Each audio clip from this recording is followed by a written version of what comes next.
સુરતમાં આહિર સમાજ સેવા સમિતિ સુરત દ્વારા 32મા સમૂહ લગ્ન સમારોહનું 23 જાન્યુઆરી આયોજન કરનાર છે, જેમાં 194 નવયુગલો પ્રભુત્વમાં પગલાં પાડશે। આહિર સમાજ સેવા સમિતિ સુરત આયોજિત 32મા સમૂહ લગ્ન સમારોહનું 23 જાન્યુઆરીના રોજ આયોજન કરાયું છે, જેમાં 194 નવયુગલો પ્રભુત્વમાં પગલાં માંડશે। જે અંગે સંસ્થાના પ્રમુખ જીતુભાઈ કાચડે જણાવ્યું હતું કે આહિર સમાજ સેવા સમિતિ સુરત આયોજિત પર્વત ગોળાદરા ખાતે 32મા સમૂહ લગ્ન સમારોહનું આયોજન કરાઈ રહ્યું છે, જેમાં 194 નવયુગલો પ્રભુત્વમાં પગલાં માંડશે।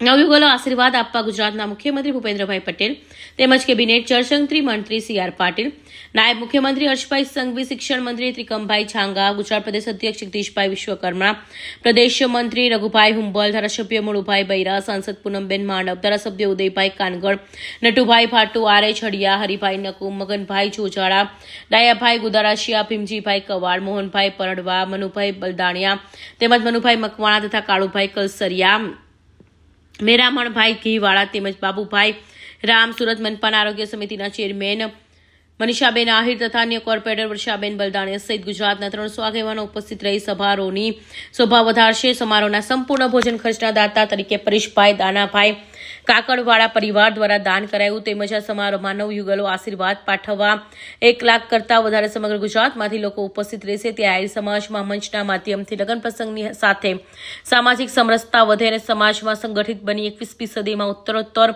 પ્રગતિ કરે તેમને માટે અથાગ પ્રયત્નો કરવામાં આવી રહ્યા છે। તો સામાજિક સમારોહના માધ્યમથી મધ્યમ વર્ગના પરિવારો ખોટા ખર્ચા બંધ કરી આવનારી પેઢીને શિક્ષિત બનાવી સમાજને ભાવિ પેઢીના ઘડતર માટે બચત કરેલા પૈસા વાપરી સદુપયોગ કરવા સમાજના આગેવાનો દ્વારા આહવાન કરવામાં આવશે। આહિર સમાજ સેવા સમિતિ સુરત દ્વારા 32મા સમૂહ લગ્ન સમારોહનું આયોજન સુરત ખાતે 23 જાન્યુઆરીના રોજ થઈ રહ્યું છે।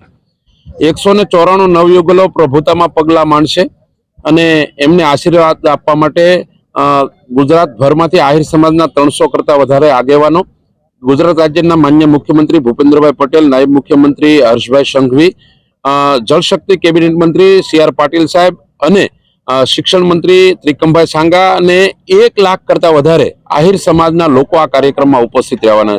બધા જ લોકો માટે ભોજનની વ્યવસ્થા થઈ છે। 4000 કરતાં વધારે યુવાનો આ કાર્યક્રમને સફળ બનાવવા માટે સેવા આપવાના છે અને ખૂબ આનંદની વાત છે કે આ પ્રવૃત્તિની સાથે સાથે સમાજની એકતાનું પ્રતીક બને અને અહીંથી આગામી દિવસોમાં સમાજની સંરચના થાય અને આગામી દિવસોમાં આહિર સમાજ કેવી રીતે પ્રગતિ, કઈ દિશામાં પ્રગતિ કરી શકે એનું આહવાન પણ આ મંચના માધ્યમ દ્વારા થયું છે।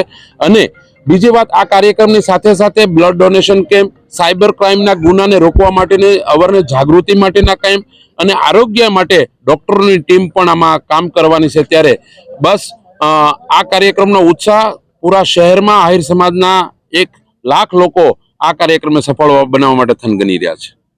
આ કાર્યક્રમમાં બ્લડ ડોનેશન કેમ્પ, સર્વરોગ નિદાન કેમ્પ, પર્યાવરણ જાગૃતિ અભિયાન તેમજ જળ એ જીવનના સૂત્રને સાર્થક કરવાને વિવિધ કાર્યક્રમો કરવામાં આવી રહ્યા છે। સમૂહ લગ્ન મહોત્સવ દ્વારા જનજાગૃતિ લાવી સમાજમાં શિક્ષણનો વ્યાપ વધે, કન્યા કેળવણી ક્ષેત્રે જાગૃતિ આવે, અન્ય ઉચ્ચ શિક્ષણમાં પણ સમાજની યુવા પેઢી આગળ વધે તેને માટે સમાજના આગેવાનો દ્વારા હાકલ કરવામાં આવશે।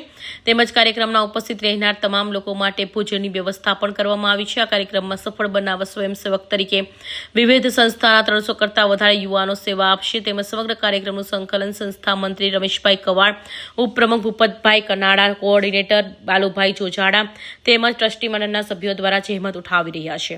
Bureau report, Hind TV news, Surat.